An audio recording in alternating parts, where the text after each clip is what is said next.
Hello and welcome to Unacademy, a one-stop destination for all English medium civil service aspirants. In today's session, I would like to address a few very important questions. Firstly, how important is optional in the civil services examination? How to choose the correct optional? Who can choose anthropology as their optional and why anthropology is a good optional? Before I start the session, a very important announcement. As a part of the optional carnival, I am starting a live comprehensive course on anthropology on 15th June. The duration of this course will be approximately 5 months. This course will be live and interactive, and I will personally try to make it even more interactive than an offline program. And this course is now available for just 9,499. This is a limited period offer, so do enroll before it is late. Don't forget to use the code IAS English.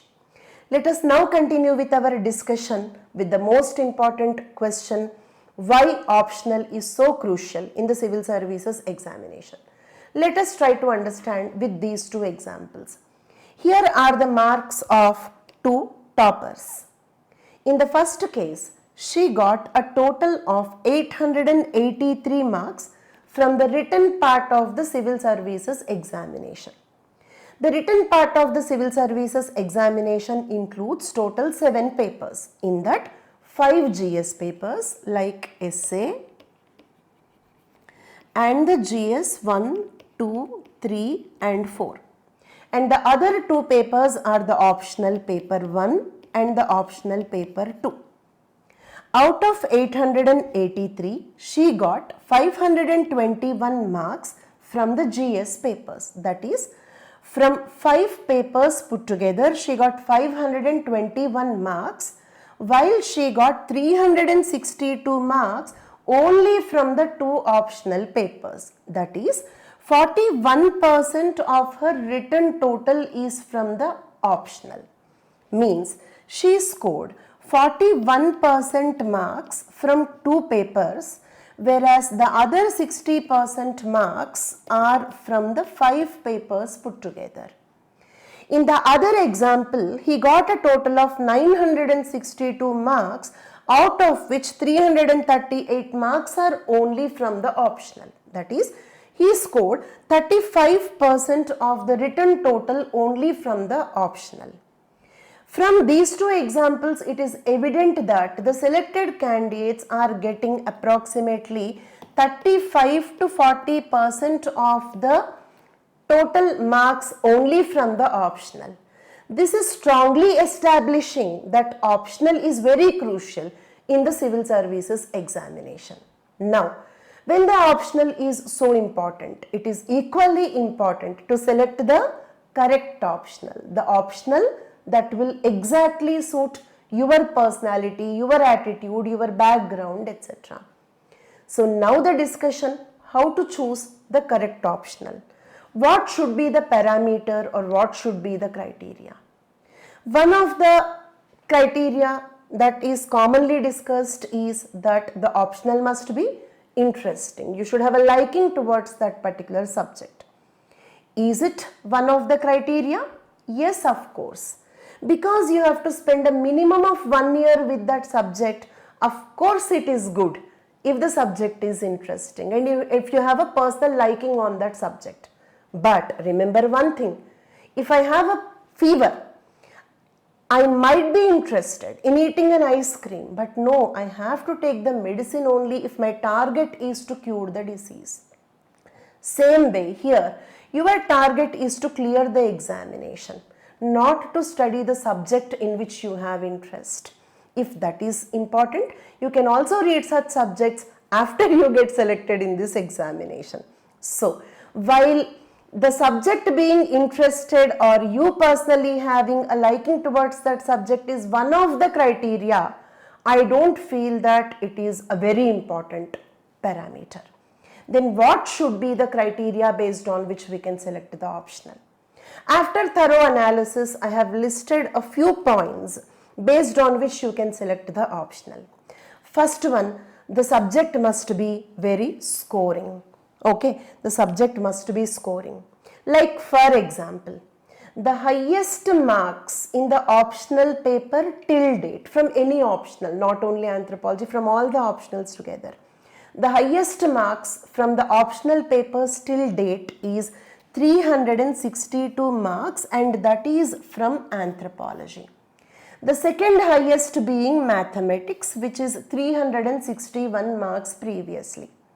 In general, we think that mathematics is a very scoring optional because if you write the correct answer, they have to give the marks. It is objective and not subjective. But interestingly, anthropology got even higher marks when compared to mathematics. So, the subject being scoring is of course the very important criteria. But is it the only criteria? No, because 362 is a wonder, and this kind of marks happen rarely. So based on this, looking at this particular number, one should not select his or her optional because these are wonders and they happen rarely. So it's not a dependable criteria. Then what is the next important parameter? That is average marks of all the selected candidates. Like for example, for anthropology, the average of the marks of all the selected candidates is 275. Is it high or low? I'll come to that point later. I will give a comparative analysis of different optionals so that you can understand the other optionals also and can take an informed decision about what optional is suitable for you. Okay, so the average marks of anthropology, okay, is 275 marks. Another important criteria is selection ratio, means percentage of the students who got selected with that optional. For example, if 300 students appeared the examination with a particular optional, if 30 of them got selected, then we say 10% is the success ratio, selection ratio. The selection ratio for anthropology is 9.1, which is decent, and comparative analysis with the other optionals we will do very soon. Next, of course the subject can be interesting. I said it need not be the most important criteria, but of course it is one of the criteria because if I like the subject, okay, I will try to spend more time with that and I will not get tired reading or practicing or revising that subject multiple times. Then, if the questions in the previous years are directly coming or they are twisted, are they coming from the syllabus or out of syllabus? Are they specific questions or too vague? From anthropology, I will not claim that all questions are direct and simple, but most of the questions are directly from the syllabus and they are not very twisted and complicated questions. Then, a good optional should have an overlap with the GS papers. Like for example, majority of the graduates in India are engineering graduates, but why the subjects like electrical engineering are not the popular optionals? Because the optional subject is no way overlapping with the GS. So, just before the examination, when you are revising for the optional and for the GS papers, there is a total disconnect between the two, and switching between the two modes can be very difficult for your brain in such vulnerable timings just before the examination. So, therefore, those subjects which do not have any overlap with the GS are not considered as good optionals. And those subjects which have overlap with the GS are good optionals. Do anthropology have a good overlap with the GS papers? Yes. Then do only anthropology have overlap with the GS papers? No. The subjects like history, geography, public administration, PSIR also have huge overlap with the GS papers. Particularly when it comes to anthropology, because I teach anthropology optional, I am planning another session, okay, that is the essays, previous year essays and the GS questions from anthropology syllabus. It means anthropology related GS questions and essays in the previous years. Soon I will come up with that particular session as well. So a good optional should have overlap with the GS papers. And then it is better if the optional is having a small syllabus with limited scope. Limited scope means without having vague terms and all, like clearly defined terms, clearly defined syllabus with limited scope, and a small syllabus is better, so that if we spend comparatively less time with the optional, we can spend more time with the GS preparation. So this can ensure the overall success. Then it is better if the optional is static, because if the optional is dynamic like PSIR, geography, etc., then you have to spend a lot of time tracking the current affairs, reading the newspapers, magazines, journals, reports and all that, updating the information very frequently. It can be time consuming. If your optional takes too much time, then your GS preparation will get compromised. So it is better if the optional is static. And also it is better if your optional is conceptual, because if the optional is factual, you have to spend a lot of time mugging up, which is a tiring experience. Is it clear? Then more number of selections from the toppers. Is your optional a topper's choice? Are toppers selecting this particular optionals? Do we have toppers from this particular optionals is another important criteria. Last but not the least, availability of guidance and resources like the material, textbooks, test series or some guidance. Many seniors who have cleared the exam with that particular optionals. Okay, so like that, some sort of guidance available, so that you will not spend a lot of time figuring out how to proceed, how to start. Okay, so these are a few important parameters.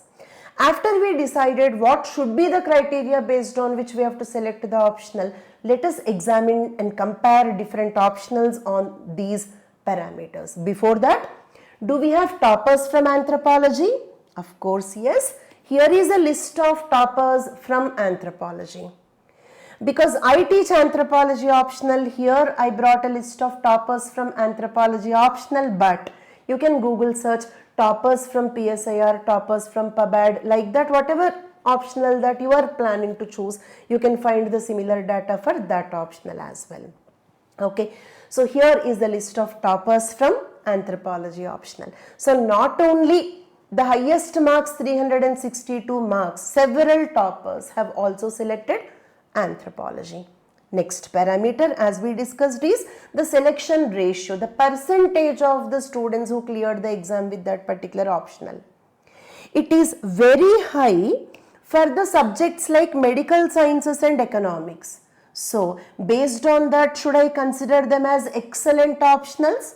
Yes, but they are excellent optionals only for the people who have that particular degree.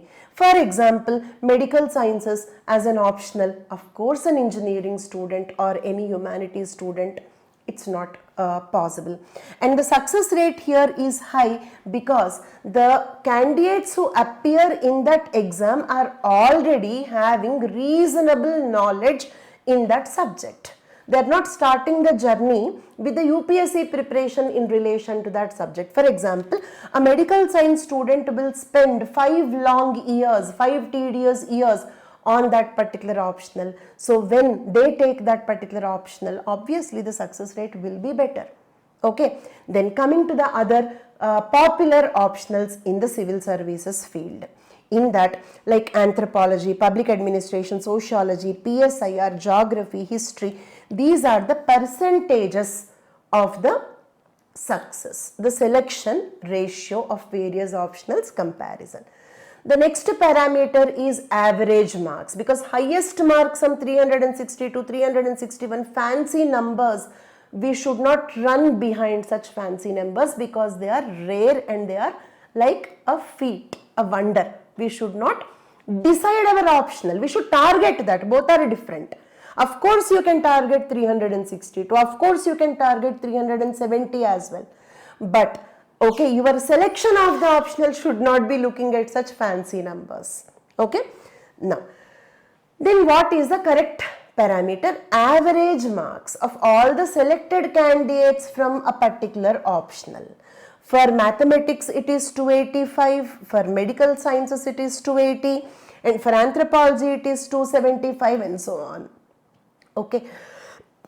On this parameter also anthropology is reasonably good. And here I have given the important aspects of each optional to make your optional selection process easier. First, for mathematics, the advantage is it is very objective. It means if you write the correct answer, you will get the marks. And of course, high score. Medical science is stable scoring, but only for MBBS students. Anthropology, my favorite optional, is concise syllabus with clearly defined boundaries, limited scope, conceptual syllabus, and interesting. Okay, and scoring 362, don't forget that. Overlap with the GS papers. Even anthropology is overlapping with the GS papers. I don't say that only anthropology overlaps with the GS papers, but I will try to establish that even anthropology also have decent overlap with the GS papers. Okay, then PSIR 274 average marks, extremely popular and overlap with the GS. For sociology, public administration, geography, history also have a similar advantage of huge overlap with the GS, but they are vast syllabus. They have comparatively larger syllabus then. Okay, now the other GS, and by the way, these are not official marks, average marks and all. These are not the official numbers given by the UPSC. These are based on the analysis of the rankers mark sheets. Is it clear? This is subjected to verification, right? Okay, you can Google search.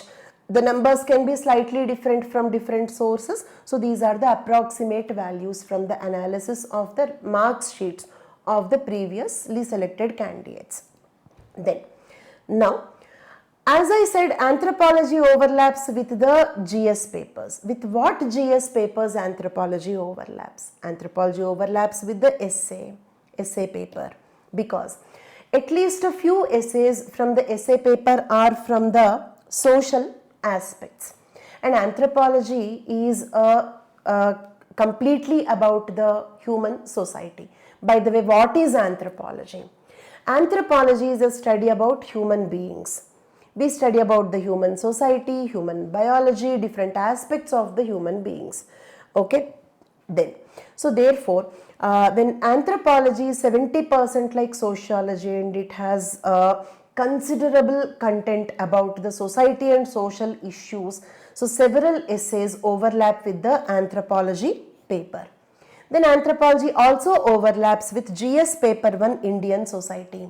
And to my surprise, in the year 2023, there are 8 questions. There are 8 questions in the GS paper 1 from anthropology syllabus. 8 questions, not from anthropology paper, 8 questions from the GS paper 1 are from anthropology syllabus. I will show you and I will discuss these particular questions in our next session. Right. Then, in the GS paper 2, social justice part also overlaps with the anthropology syllabus. GS paper 3, science and technology also overlaps with the biotechnology part of the science and technology overlaps with the physical anthropology, that is bio portion of the anthropology. Then, GS paper 4, ethics integrity. To be frank, there is no direct overlap between anthropology and ethics integrity, but the philosophical and theoretical content of anthropology will help you to write better answers in ethics and integrity. Then, even the prelims part of the syllabus, prelims syllabus, ancient history, polity, biotechnology parts of the prelims syllabus also overlaps with anthropology syllabus. So this is how anthropology overlaps with the GS papers. So based on this analysis, we can understand that anthropology is a subject with highest score and very high average marks, success ratio, small syllabus, interesting, conceptual. Of course, anthropology is a good optional. I don't want to say that it is the one and only better optional, or it's a better optional or the best among all the optionals. I don't want to say that, because optional selection is the most important decision that you take in your entire civil services journey. Okay, so after thorough analysis of all these parameters, after thorough Google search and discussion with your seniors, you take the right decision, because taking right decision when it comes to optional is very important. Thank you so much.